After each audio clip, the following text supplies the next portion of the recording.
Sensei's gone crazy.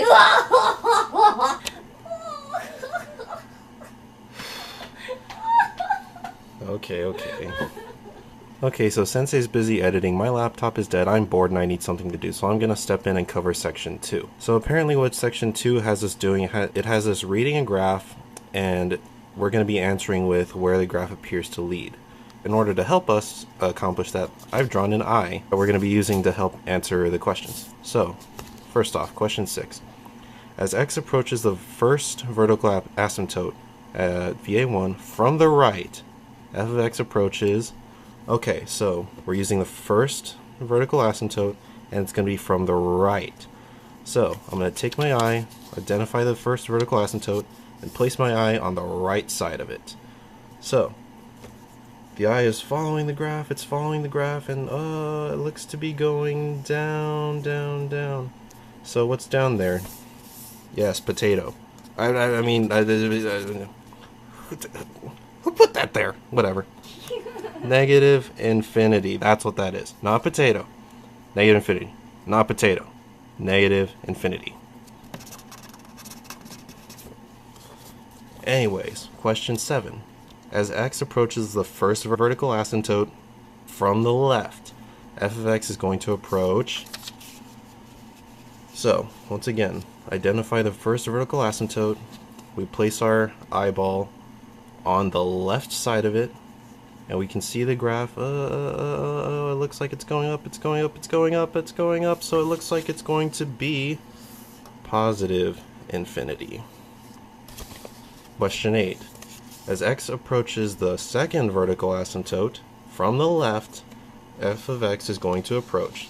So identify your vertical asymptote, place your eyeball on the left side because it says left. Okay, let's follow it. Okay, it's going. Oh, the eyeball's following the graph. It's looking down, it's looking down. So what does down mean? That means negative infinity.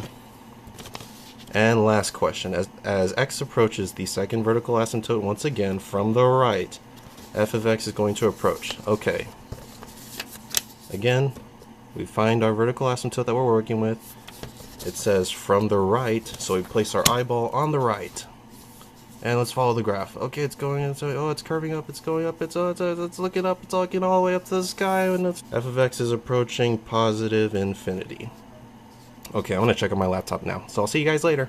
Okay, my laptop is still dead and I'm still bored, so I'll pay you back for that later.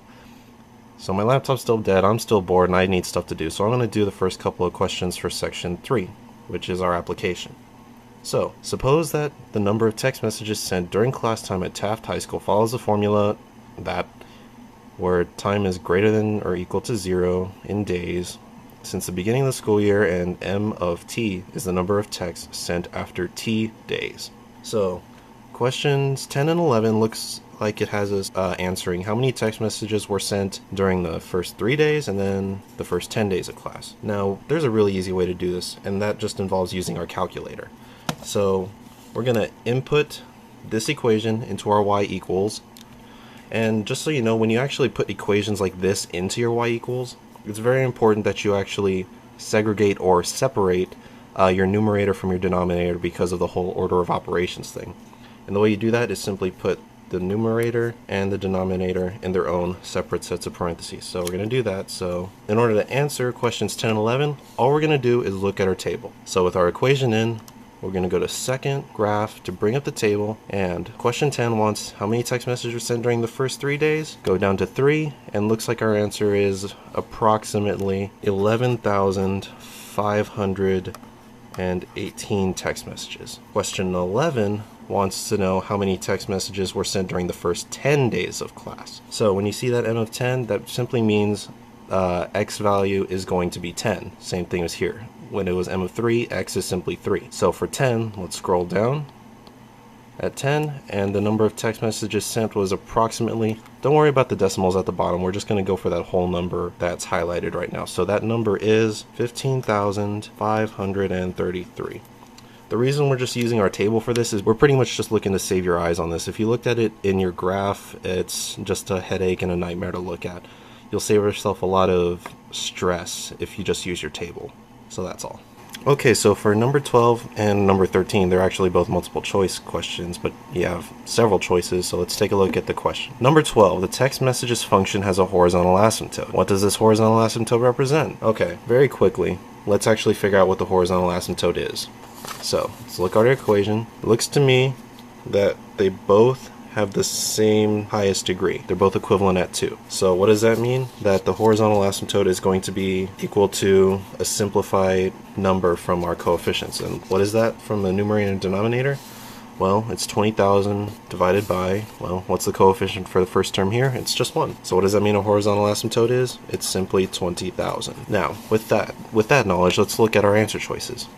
Choice A, the cumulative effect of teachers and administrators confiscating students' cell phones. Well, the question only seems to deal with time, days, and number of text messages. As such, choice A is completely unrelated. Answer choice B, the minimum number of texts possible. Well, it seems as time passes, we've noticed, like from the graph, that the amount of total text messages only seems to be going up. So that choice is not possible. Answer choice C, the total amount of time wasted on the texting in class. Well, the equation doesn't really measure time wasted, it's simply our independent variable. So that's not correct. So choice D, the number of texts required to set a new Taft High School record. Well, the problem never mentions anything about records being set, so that's unrelated. The total number of texts sent at time 0. In other words, x being 0 and then some y number. Sounds an awful lot like Y-Intercept, but we'll just leave that for later. For this particular question, not related. Choice F, the maximum number of text messages possible at Taft High School. Well, that sounds an awful lot like a horizontal asymptote quality, doesn't it? Since he just sneezed and totally threw me off my game. I'm sorry. Anyways, let's take a quick look at our table again. You can tell that as x increases, or as the number of days increases, that the total number of text messages increases. We can keep scrolling down and scrolling down and scrolling down. It seems to be getting a lot closer to 20,000, but you can notice that the further we seem to go, the rate of increasing seems to slow way down. So we can assume that we can go down this calculator forever and ever and ever, but it's never ever going to reach 20,000. So with that, answer to number 12 is answer choice F, maximum number of text messages possible. Question 13, on the text messages function, what does the Y-intercept represent? Well, I kind of touched on this a little with question 12. Remember what the characteristic of a Y-intercept is. X and Y setting, or with an X and Y coordinate point, to have your Y-intercept, X has to be 0, right?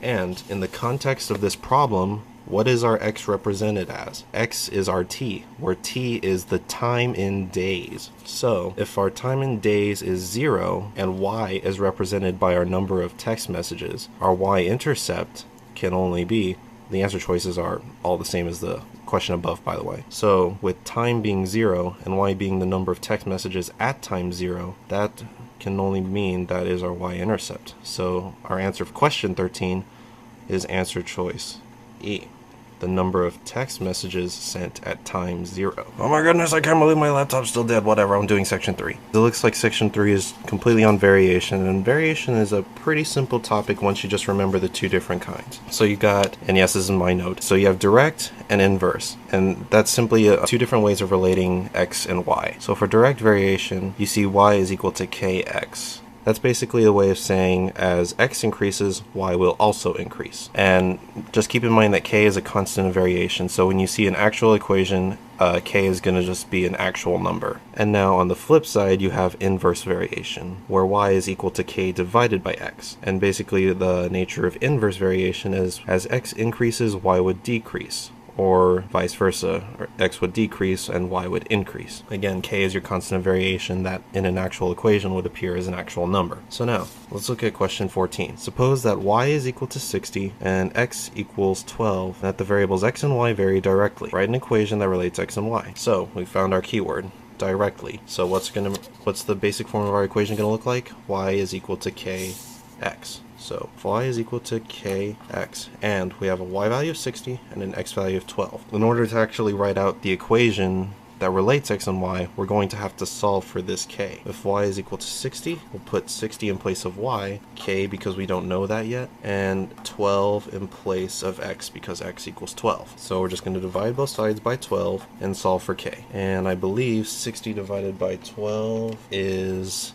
5. With that, we have the makings of our equation. So if this is our standard form, y equals kx, in order to write the actual equation that relates x and y, we substitute the number that we determined for k into the standard form. So y is equal to 5x, and that's our answer. Now for the last question, number 15. Suppose that y is equal to 123 when x equals 4, and that the variables x and y vary inversely. Find the value of x when y is 2460. So, inverse variation. So what equation are we using? Y is equal to k over x. I'm going to write that down very quickly here. And the first scenario gives us, suppose that y is 123 when x is equal to 4. So substituting that, 123 in place of y, k, because we don't know it and we need to determine that, and in place of x, 4. Now to isolate k or get k by itself, solve for k, take your pick. We're just going to multiply both sides by 4, because what's the opposite of dividing by 4? Multiplying by 4. So times 4, those will cancel, and k is going to equal, let me see, 123 times 4 is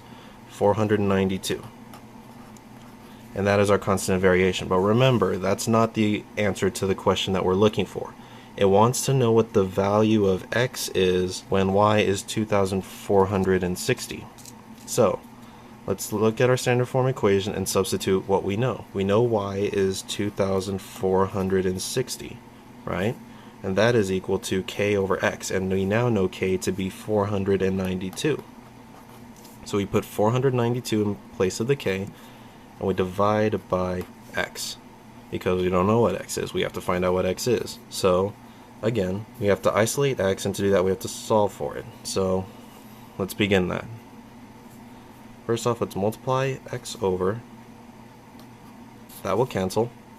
So we're left with 2460x equals 492. And now to solve for x, we divide both sides by 2460. All that's going to cancel, and we're left with x equals, let's see what that number is, 492 divided by 2460. And that's actually equivalent to 0.2 or 1/5. And that's our answer. So this concludes the review for your test. It's going to be on Tuesday. Wish you guys the best of luck.